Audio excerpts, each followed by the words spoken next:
الحمد للہ رب العالمین والصلاة والسلام علی سید الانبیاء والمرسلین اما بعد فاعوذ باللہ من الشیطان الرجیم بسم اللہ الرحمن الرحیم۔ سبق نمبر 58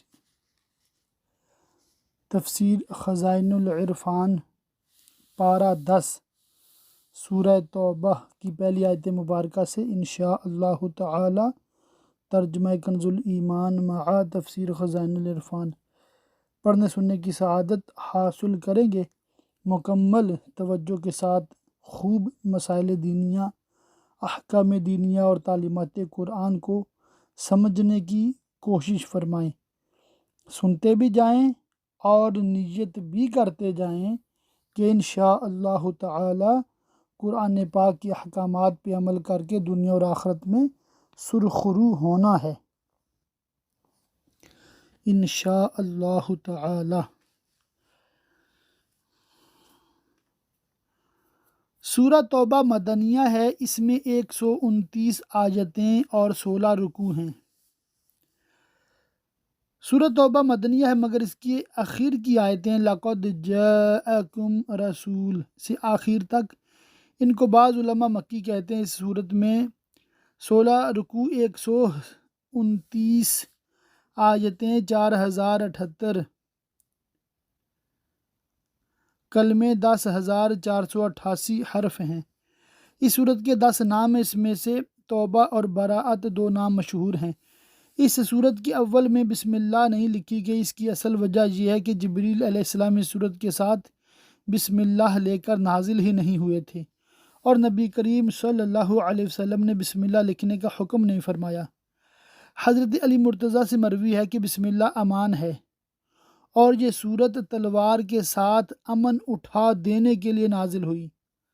بخاری نے حضرت برا سے روایت کیا کہ قرآن کریم کی صورتوں میں سب سے آخر یہی صورت نازل ہوئی۔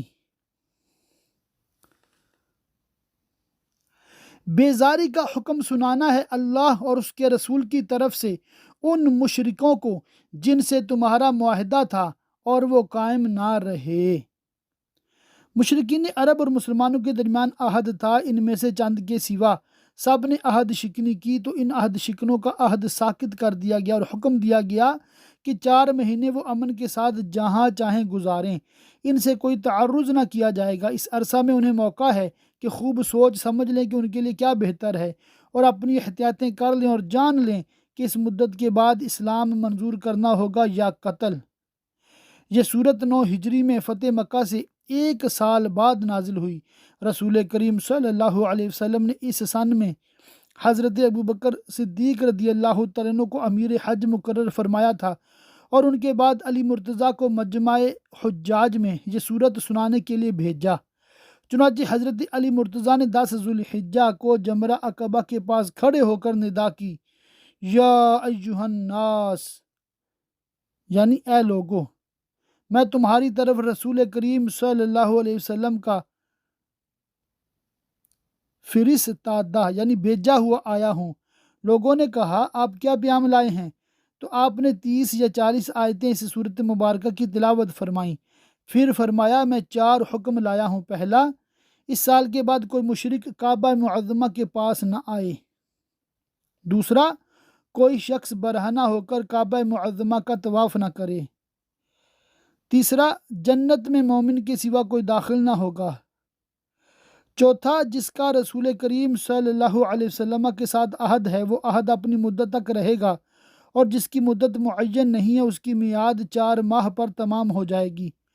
مشرکین نے یہ سن کر کہا کہ علی اپنے چچا کے فرزند یعنی سید عالم صلی اللہ علیہ وسلم کو خبر دے دیجئے کہ ہم نے عہد پس پشت پھینک دیا، ہمارے ان کے درمیان کوئی عہد نہیں ہے بجز نیزہ بازی اور تیغ زنی کے۔ اس واقعہ میں خلافت حضرت صدیق اکبر کی طرف ایک لطیف اشارہ ہے کہ حضور نے ابو بکر کو تو امیر حج بنایا اور حضرت علی مرتضیٰ کا ان کے پیچھے سورہ براءت پڑھنے کے لیے بھیجا، تو حضرت ابو بکر امام ہوئے اور حضرت علی مرتضیٰ مقتدی۔ اس سے حضرت ابوبکر کی تقدیم حضرت علی مرتضیٰ پر ثابت ہے۔ تو 4 مہینے زمین پر چلو پھرو اور جان رکھو کہ تم اللہ کو تھکا نہیں سکتے، اور باوجود اس مہلت کے اس کی گرفت سے نہیں بچ سکتے، اور یہ کہ اللہ کافروں کو رسوا کرنے والا ہے، دنیا میں قتل کے ساتھ اور آخرت میں عذاب کے ساتھ۔ اور منادی پکار دینا ہے اللہ اور اس کے رسول کی طرف سے سب لوگوں میں بڑے حج کے دن۔ حج کو حج اکبر فرمایا اس لیے کہ اس زمانہ میں عمرہ کو حج اصغر کہا جاتا تھا، اور ایک قول یہ ہے کہ اس حج کو حج اکبر اس لیے کہا گیا کہ اس سال رسول کریم صلی اللہ علیہ وسلم نے حج فرمایا تھا، اور چونکہ یہ جمعہ کو واقع ہوا تھا اس لیے مسلمان اس حج کو جو روز جمعہ ہو حج وداع کا مذکر یعنی یاد دلانے والا جان کر حج اکبر کہتے ہیں۔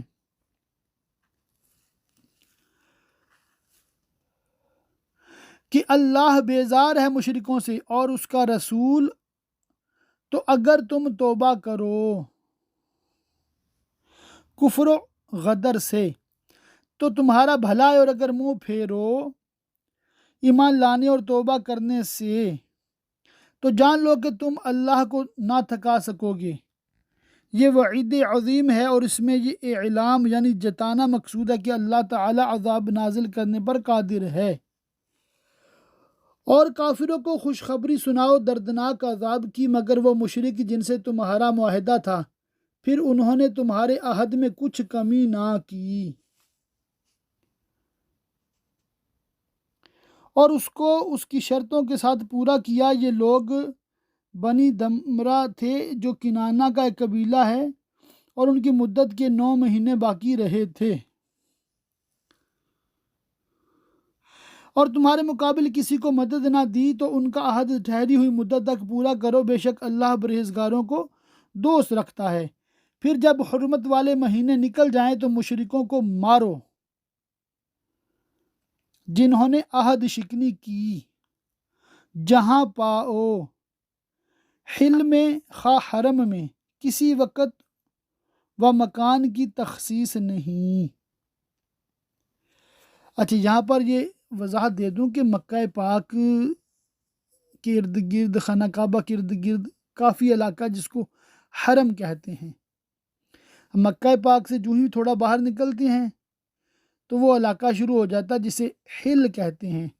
حل کی ایک مثال مسجد عائشہ رضی اللہ تعالیٰ عنہا بھی ہے کہ وہ حرم میں نہیں ہے، حل کے اندر ہے، اسی لیے عمرہ کرنے والے جو مکہ میں رہتے ہیں، عمرہ کرنا چاہتے ہیں یا مکہ پہنچے ہوئے عمرہ کرنا چاہتے ہیں تو وہ پھر حل میں جاتے ہیں مسجد عائشہ، وہاں سے احرام کی نیت کر کے عمرے کی نیت کر کے آتے ہیں۔ اچھا، جدہ بھی حل کے اندر ہے۔ حل کہاں تک ہے؟ حرم کے باہر اور میقات تک، تو یہ علاقہ جو ہے اس کو حل کہتے ہیں، اور میقات کے باہر جو اس کو آفاقی کہا جاتا ہے۔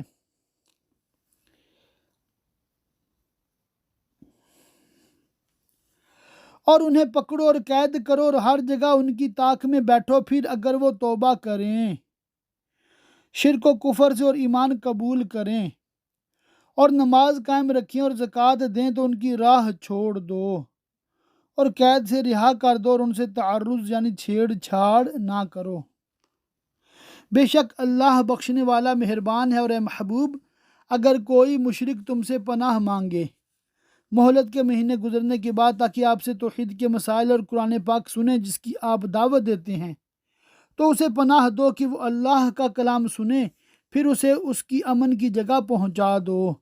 اگر ایمان نہ لائے، مسئلہ اس سے ثابت ہوا کہ مستأمن اگر ایذا نہ دی جائے، مستأمن کو ایذا نہ دی جائے اور مدت گزرنے کے بعد اس کو دارالاسلام میں اقامت کا حق نہیں، یہ اس لیے کہ وہ نادان لوگ ہیں، اسلام اور اس کی حقیقت کو نہیں جانتے، تو انہیں امن دینی عین حکمت ہے تاکہ کلام اللہ سنیں اور سمجھیں۔ مشرکوں کے لیے اللہ اور اس کے رسول کے پاس کوئی عہد کیوں کر ہوگا کہ وہ غدر اور عہد شکنی کیا کرتے ہیں، مگر وہ جن سے تمہارا معاہدہ مسجد حرام کے پاس ہوا اور ان سے کوئی عہد شکنی ظہور میں نہ آئی، مثل بنی کنانہ و بنی دمرہ کے، تو جب تک وہ تمہارے لیے عہد پر قائم رہیں تم ان کے لیے قائم رہو، بے شک پرہیزگار اللہ کو خوش آتے ہیں۔ بھلا کیوں کر عہد پورا کریں گے اور کیسے قول پر قائم رہیں گے؟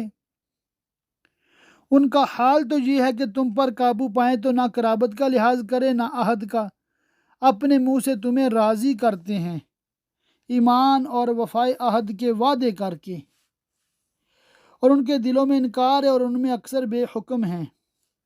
عہد شکن، کفر میں سرکش، بے مروت، جھوٹ سے نہ شرمانے والے، انہوں نے اللہ کی آیتوں کے بدلے تھوڑے دام مول لیے اور دنیا کے تھوڑے سے نفع کے پیچھے ایمان و قرآن چھوڑ بیٹھے، اور جو عہد رسول کریم صلی اللہ علیہ وسلم سے کیا تھا وہ ابو سفیان کے تھوڑے سے لالچ دینے سے توڑ دیا تو اس کی راہ سے روکا اور لوگوں کو دین الہی میں داخل ہونے سے مانے ہوئے۔ بے شک وہ بہت ہی برے کام کرتے ہیں۔ کسی مسلمان میں نہ قرابت کا لحاظ کریں نہ عہد کا، جب موقع پائیں قتل کاٹ ڈالیں، تو مسلمانوں کو بھی چاہیے کہ جب مشرکین پر دسترس ہو یعنی قابو پائیں تو ان سے درگزر نہ کریں، اور وہی سرکش ہیں پھر اگر وہ کفر و عہد شکنی سے باز آئیں اور ایمان قبول کر کے توبہ کریں اور نماز قائم رکھیں اور زکوٰۃ دیں تو وہ تمہارے دینی بھائی ہیں۔ حضرت ابن عباس رضی اللہ تعالیٰ عنہما نے فرمایا کہ اس آیت سے ثابت ہوا کہ اہل قبلہ کے خون حرام ہیں،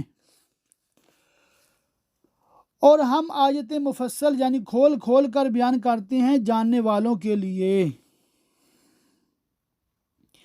اس سے ثابت ہوا کہ تفصیل آیات پر جس کو نظر ہو وہ عالم ہے،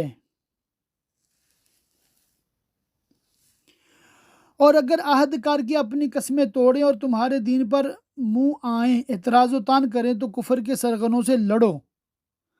مسئلہ اس آیت سے ثابت ہوا کہ جو کافر ذمی دین اسلام پر ظاہر تان کرے اس کا عہد باقی نہیں رہتا اور وہ ذمہ سے خارج ہو جاتا ہے، اس کو قتل کرنا جائز ہے۔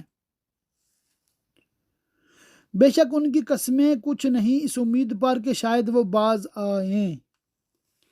اس آیت سے ثابت ہوا کہ کفار کے ساتھ جنگ کرنے سے مسلمانوں کی غرض انہیں کفر و بدعمالی سے روک دینا ہے۔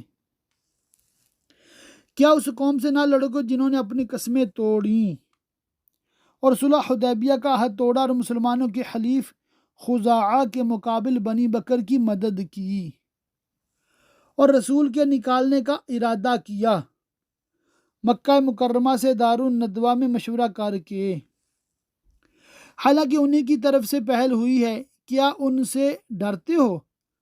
تو اللہ اس کا زیادہ مستحق ہے کہ اسے ڈرو۔ اگر ایمان رکھتے ہو تو ان سے لڑو، اللہ انہیں عذاب دے گا تمہارے ہاتھوں اور انہیں رسوا کرے گا قتل و قید سے، اور تمہیں ان پر مدد دے گا اور ان پر غلبہ عطا فرمائے گا اور ایمان والوں کا جی ٹھنڈا کرے گا اور ان کے دلوں کی گھٹن یعنی جلن و غصہ دور فرمائے گا۔ یہ تمام مواعید یعنی وعدے پورے ہوئے اور نبی صلی اللہ علیہ وسلم کی خبریں صادق ہوئیں اور نبوت کا ثبوت واضح تر ہو گیا، اور اللہ جس کی چاہے توبہ قبول فرمائے۔ اس میں اشعار ہے کہ بعض اہل مکہ کفر سے باز آ کر تائب ہوں گے۔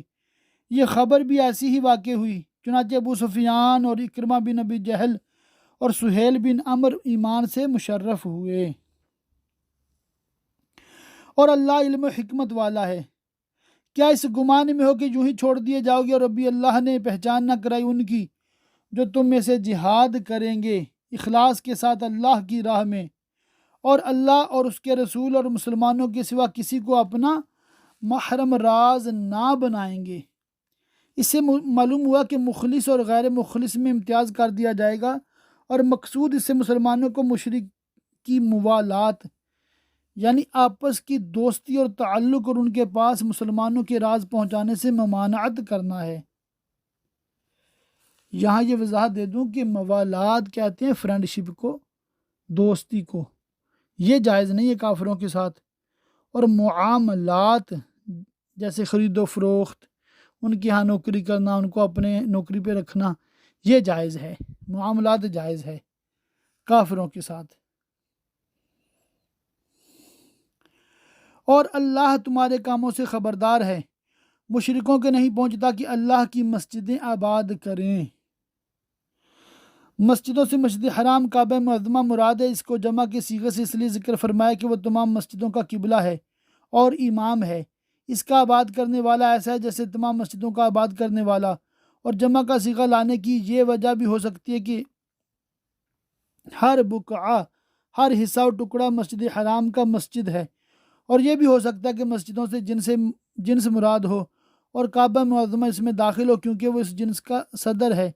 شان نزول، کفار قریش کے رؤسا کی ایک جماعت جو بدر میں گرفتار ہوئی، اور ان میں حضور کے چچا حضرت عباس بھی تھے، ان کو صحابہ کرام نے شرک پر آر دلائی، اور حضرت علی مرتضیٰ نے تو خاص حضرت عباس کو سید عالم صلی اللہ علیہ وسلم کے مقابل آنے پر بہت سخت سست کہا۔ حضرت عباس کہنے لگے کہ تم ہماری برائیاں تو بیان کرتے ہو اور ہماری خوبیاں چھپاتے ہو۔ ان سے کہا گیا کہ کیا آپ کی کچھ خوبیاں بھی ہیں؟ انہوں نے کہا ہاں، ہم تم سے افضل ہیں، ہم مسجد حرام کو آباد کرتے ہیں، کعبہ کی خدمت کرتے ہیں، حاجیوں کو سیراب کرتے ہیں، اسیروں کو رہا کراتے ہیں۔ اس پر یہ آیت نازل ہوئی کہ مسجدوں کا آباد کرنا کافروں کو نہیں پہنچتا، کیونکہ مسجد آباد کی جاتی ہے اللہ کی عبادت کے لیے، تو جو خدا ہی کا منکر ہو، اس کے ساتھ کفر کرے، وہ کیا مسجد آباد کرے گا؟ اور آباد کرنے کے معنی میں بھی کئی قول ہیں۔ ایک تو یہ کہ آباد کرنے سے مسجد کا بنانا، بلند کرنا، مرمت کرنا مراد ہے، کافر کو اس سے منع کیا جائے گا۔ دوسرا قول یہ کہ مسجد آباد کرنے سے اس میں داخل ہونا، بیٹھنا مراد ہے۔ خود اپنے کفر کی گواہی دے کر اور بت پرستی کا اقرار کر کے، یعنی یہ دونوں باتیں کس طرح جمع ہو سکتی ہیں کہ آدمی کافر بھی اور خاص اسلامی اور توحید کے عبادت خانہ کو آباد بھی کرے؟ ان کا تو سب کیا دھرا اکارت یعنی ضائع ہے، اور وہ ہمیشہ آگ میں رہیں گے۔ اللہ اکبر، اللہ اکبر۔ کیونکہ حالت کفر کی اعمال مقبول نہیں، نہ مہمانداری، نہ حاجیوں کی خدمت، نہ قیدیوں کا رہا کرانا، اس لیے کہ کافر کا کوئی فعل اللہ کے لیے تو ہوتا نہیں، لہٰذا اس کا عمل سب اکارت یعنی ضائع ہے، اور اگر وہ اسی کفر پر مر جائے تو جہنم میں ان کے لیے ہمیشگی کا عذاب ہے۔ اللہ کی مسجدیں وہی آباد کرتے ہیں جو اللہ اور قیامت پر ایمان لاتے اور نماز قائم رکھتے اور زکوٰۃ دیتے ہیں۔ اس آیت میں یہ بیان کیا گیا کہ مسجدوں کی آباد کرنے کے مستحق مومنین ہیں۔ مسجدوں کے آباد کرنے میں یہ امور بھی داخل ہیں: جھاڑو دینا، صفائی کرنا، روشنی کرنا، اور مسجدوں کو دنیا کی باتوں سے اور ایسی چیزوں سے محفوظ رکھنا جن کے لیے وہ نہیں بنائی گئیں۔ مسجدیں عبادت کرنے اور ذکر کرنے کے لیے بنائی گئی ہیں، اور علم کا درس بھی ذکر میں داخل ہے، اور اللہ کے سوا کسی سے نہیں ڈرتے، یعنی کسی کی رضا کو رضا الہی پر کسی اندیشہ سے بھی مقدم نہیں کرتے۔ یہی معنی ہے اللہ سے ڈرنے اور غیر سے نہ ڈرنے کے۔ تو قریب ہے کہ یہ لوگ ہدایت والوں میں ہوں۔ تو کیا تم نے حاجیوں کی سبیل اور مسجد حرام کی خدمت اس کے برابر ٹھہرا لی؟ جو اللہ اور قیامت پر ایمان لائے اور اللہ کی راہ میں جہاد کیا، وہ اللہ کے نزدیک برابر نہیں، اور اللہ ظالموں کو راہ نہیں دیتا۔ مراد یہ کہ کفار کو مومنین سے کچھ نسبت نہیں، نہ ان کے اعمال کو، نہ ان کے اعمال سے، کیونکہ کافر کے اعمال رائگاں ہیں، خواہ وہ حاجیوں کے لیے سبیل لگائیں یا مسجد حرام کی خدمت کریں، ان کے اعمال کو مومن کے اعمال کے برابر قرار دینا ظلم ہے۔ شان نزول، روز بدر جب حضرت عباس گرفتار ہو کر آئے تو انہوں نے صحابہ رسول صلی اللہ علیہ وسلم سے کہا کہ تم کو اسلام اور ہجرت اور جہاد میں سبقت حاصل ہے، تو ہم کو بھی مسجد حرام کی خدمت اور حاجیوں کے لیے سبیلیں لگانے کا شرف حاصل ہے۔ اس پر یہ آیت نازل ہوئی اور آگاہ کیا گیا کہ جو عمل ایمان کے ساتھ نہ ہوں وہ بیکار ہیں۔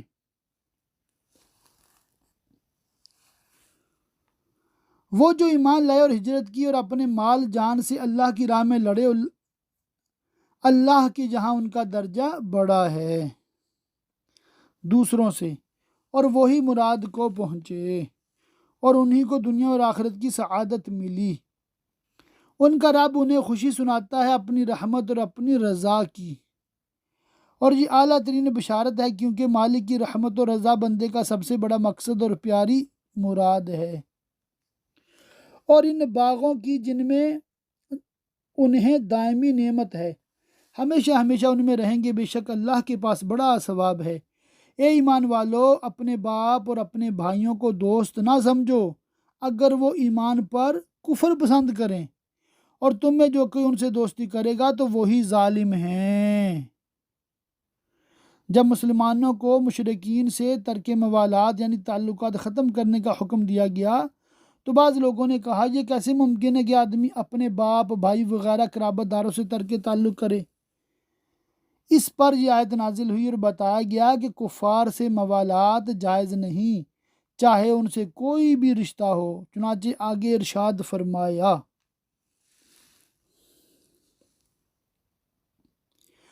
تم فرماؤ اگر تمہارے باپ اور تمہارے بیٹے اور تمہارے بھائی اور تمہاری عورتیں اور تمہارا کنبہ اور تمہاری کمائی کے مال اور وہ سودا جس کے نقصان کا تمہیں ڈر ہے اور تمہارے پسند کے مکان، یہ چیزیں اللہ اور اس کے رسول اور اس کی راہ میں لڑنے سے زیادہ پیاری ہوں تو راستہ دیکھو، یعنی انتظار کرو یہاں تک کہ اللہ اپنا حکم لائے، اور جلدی آنے والے عذاب میں مبتلا کرے یا دیر میں آنے والے میں۔ اس آیت سے ثابت ہوا کہ دین کے محفوظ رکھنے کے لیے دنیا کی مشقت برداشت کرنا مسلمان پر لازم ہے، اور اللہ اس کے رسول کی اطاعت کے مقابل دنیاوی تعلقات کچھ قابل التفات نہیں، اور خدا اور رسول کی محبت ایمان کی دلیل ہے، اور اللہ فاسقوں کو راہ نہیں دیتا۔ بے شک اللہ نے بہت جگہ تمہاری مدد کی، یعنی رسول کریم صلی اللہ علیہ وسلم کے غزوات میں مسلمانوں کو کافروں پر غلبہ عطا فرمایا، جیسا کہ واقعہ بدر اور قریظہ اور نذیر اور حدیبیہ اور خیبر اور فتح مکہ میں، اور حنین کے دن جب تم اپنی کثرت پر اترا گئے تھے تو وہ تمہارے کچھ کام نہ آئی۔ حنین ایک وادی ہے طائف کے قریب مکہ مکرمہ سے چند میل کے فاصلہ پر۔ یہاں فتح مکہ سے تھوڑے ہی روز بعد قبیلہ حوازن و ثقیف سے جنگ ہوئی۔ اس جنگ میں مسلمانوں کی تعداد بہت کثیر 12,000 یا اس سے زیادہ تھی، اور مشرکین 4,000 تھے۔ جب دونوں لشکر مقابل ہوئے تو مسلمانوں میں سے کسی شخص نے اپنی کثرت پر نظر کر کے یہ کہا کہ اب ہم ہرگز مغلوب نہ ہوں گے۔ یہ کلمہ رسول کریم صلی اللہ علیہ وسلم کو بہت گراں گزرا، کیونکہ حضور ہر حال میں اللہ تعالیٰ پر توکل فرماتے تھے اور تعداد کی قلت و کثرت پر نظر نہ رکھتے تھے۔ جنگ شروع ہوئی اور قتال شدید ہوا، مشرکین بھاگے اور مسلمان مال غنیمت لینے میں مصروف ہو گئے، تو بھاگے ہوئے لشکر نے اس کو غنیمت سمجھا اور تیروں کی بارش شروع کر دی، اور تیر اندازی میں وہ بہت مہارت رکھتے تھے۔ نتیجہ یہ ہوا کہ اس ہنگامے میں مسلمانوں کے قدم اکھڑ گئے، لشکر بھاگ پڑا، اور سید عالم صلی اللہ علیہ وسلم کے پاس سوائے حضور کے چچا حضرت عباس اور آپ کے ابن عم ابو سفیان بن حارث کے اور کوئی باقی نہ رہا۔ حضور نے اس وقت اپنی سواری کو کفار کی طرف آگے بڑھایا اور حضرت عباس کو حکم دیا کہ وہ بلند آواز سے اپنے اصحاب کو پکارے، اور ان کے پکارنے سے وہ لوگ لبیک لبیک کہتے ہوئے پلٹ آئے اور کفار سے جنگ شروع ہو گئی۔ جب لڑائی خوب گرم ہوئی، حضور نے اپنے دستے مبارک میں سنگ ریزے لے کر کفار کے منہوں پر مارے اور فرمایا، رب محمد کی قسم بھاگ نکلے۔ سنگریزوں کا مارنا تھا کہ کفار بھاگ پڑے اور رسول کریم صلی اللہ علیہ وسلم نے ان کی غنیمتیں مسلمانوں کو تقسیم فرما دی۔ ان آیتوں میں اس واقعہ کا بیان ہے۔ اور زمین اتنی وسیع ہو کر تم پر تنگ ہو گئی اور تم وہاں نہ ٹھہر سکے، پھر تم پیٹھ دے کر پھر گئے۔ پھر اللہ نے اپنی تسکین اتاری اپنے رسول پر کہ اطمینان کے ساتھ اپنی جگہ قائم رہے، اور مسلمانوں پر کہ حضرت عباس رضی اللہ تعالیٰ عنہ کے پکارنے سے نبی کریم صلی اللہ علیہ وسلم کی خدمت میں واپس آئے، اور وہ لشکر اتارے جو تم نے نہ دیکھے، یعنی فرشتے جنہیں کفار نے ابلک گھوڑوں پر سفید لباس پہنے امامہ باندھے دیکھا۔ یہ فرشتے مسلمانوں کی شوکت بڑھانے کے لیے آئے تھے۔ اس جنگ میں انہوں نے قتال نہیں کیا، قتال صرف بدر میں کیا تھا، اور کافروں کو عذاب دیا کہ پکڑے گئے، مارے گئے، ان کے عیال و اموال مسلمانوں کے ہاتھ آئے، اور منکروں کی یہی سزا ہے۔ پھر اس کے بعد اللہ جسے چاہے گا توبہ دے گا اور توفیق اسلام عطا فرمائے گا۔ چنانچہ حوازن کے باقی لوگوں کو توفیق دی اور وہ مسلمان ہو کر رسول کریم صلی اللہ علیہ وسلم کی خدمت میں حاضر ہوئے، اور حضور نے ان کے اسیروں کو رہا فرما دیا، اور اللہ بخشنے والا مہربان ہے۔ اے ایمان والو، مشرک نرے بالکل ناپاک ہیں کہ ان کا باطن خبیث ہے، اور وہ نہ طہارت کرتے ہیں نہ نجاستوں سے بچتے ہیں، تو اس برس کے بعد وہ مسجد حرام کے پاس نہ آنے پائیں، نہ حج کے لیے نہ عمرہ کے لیے، اور اس سال سے مراد 9 ہجری ہے۔ مشرکین کے منع کرنے کے معنی یہ ہیں کہ مسلمان ان کو روکیں، اور اگر تمہیں محتاجی کا ڈر ہے کہ مشرکین کو حج سے روک دینے سے تجارتوں کو نقصان پہنچے گا اور اہل مکہ کو تنگی پیش آئے گی، تو ان قریب اللہ تمہیں دولت مند کر دے گا اپنے فضل سے اگر چاہے۔ اکرمہ نے کہا ایسا ہی ہوا، اللہ تعالیٰ نے انہیں غنی کر دیا، بارشیں خوب ہوئیں، پیداوار اور کثرت سے ہوئی۔ مقاتل نے کہا کہ خطہ ہائے یمن کے لوگ مسلمان ہوئے اور انہوں نے اہل مکہ پر اپنی کثیر دولتیں خرچ کیں۔ اگر چاہے فرمانے میں تعلیم ہے کہ بندے کو چاہیے کہ طلب خیر اور دفع آفات کے لیے ہمیشہ اللہ کی طرف متوجہ رہے اور تمام امور کو اسی کی مشیت سے متعلق جانے۔ بے شک اللہ علم و حکمت والا ہے۔ لڑو ان سے جو ایمان نہیں لاتے اللہ پر اور قیامت پر۔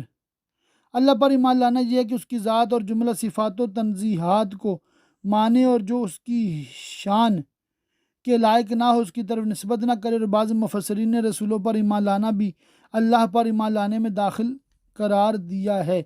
تو یہود و نصارہ اگرچہ اللہ پر ایمان لانے کے مدعی ہیں، لیکن ان کا یہ دعویٰ باطل ہے، کیونکہ یہود تجسیم و تشبیہ یعنی خدا کے انسانوں کی طرح مجسم اور مثل ہونے کے، اور نصارہ حلول یعنی خدا کا عیسیٰ کے جسم میں اتر آنے کے معتقد ہیں، تو وہ کس طرح اللہ پر ایمان لانے والے ہو سکتے ہیں؟ ایسے ہی یہود میں سے جو حضرت عزیر کو اور نصارہ حضرت مسیح کو خدا کا بیٹا کہتے، تو ان میں سے کوئی بھی اللہ پر ایمان لانے والا نہ ہوا۔ اسی طرح جو ایک رسول کی تکذیب کرے وہ اللہ پر ایمان لانے والا نہیں۔ یہود و نصارہ بہت انبیاء کی تکذیب کرتے ہیں، لہٰذا وہ اللہ پر ایمان لانے والوں میں نہیں۔ شان نزول مجاہد کا قول ہے کہ یہ آیت اس وقت نازل ہوئی جب کہ نبی صلی اللہ علیہ وسلم کو روم سے قتال کرنے کا حکم دیا گیا، اور اسی کے نازل ہونے کے بعد غزوہ تبوک ہوا۔ کلبی کا قول ہے کہ یہ آیت یہود کے قبیلہ قریظہ اور نذیر کے حق میں نازل ہوئی۔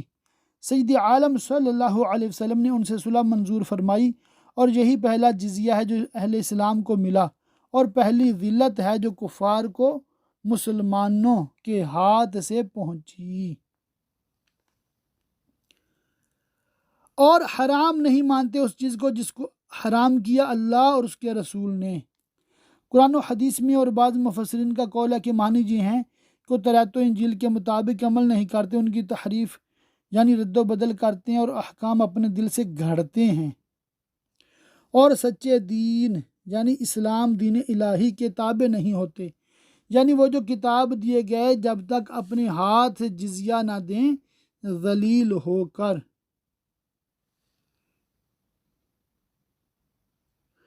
معاہد اہل کتاب سے جو خراج لیا جاتا ہے اس کا نام جزیہ ہے۔ مسائل، یہ جزیہ نقد لیا جاتا ہے، اس میں ادھار نہیں۔ مسئلہ، جزیہ دینے والے کو خود حاضر ہو کر دینا چاہیے۔ مسئلہ، پیادہ پا یعنی پیدل بغیر سواری کے لے کر حاضر ہو، کھڑے ہو کر پیش کرے۔ مسئلہ، قبول جزیہ میں ترک و ہندو وغیرہ اہل کتاب کے ساتھ ملحق ہیں، سوا مشرکین عرب کے کہ ان سے جزیہ قبول نہیں۔ مسئلہ، اسلام لانے سے جزیہ ساقط ہو جاتا ہے۔ حکمت جزیہ مقرر کرنے کی یہ ہے کہ کفار کو مہلت دی جائے تاکہ وہ اسلام کے محاسن اور دلائل کی قوت دیکھیں، اور کتب قدیمہ میں سید عالم صلی اللہ علیہ وسلم کی خبر اور حضور کی نعت و صفت دیکھ کر مشرف با اسلام ہونے کا موقع پائیں۔ اللہ پاک کی بارگاہ میں دعا ہے اللہ پاک ہم علم دین سیکھنے، عمل کرنے اور یاد رکھ کر صحیح دوسروں تک پہنچاتے رہنے کی توفیق رفیق مرحمت فرمائے، آمین بجاہ النبی الامین صلی اللہ تعالی علیہ وآلہ وصحبہ وبارک وسلم۔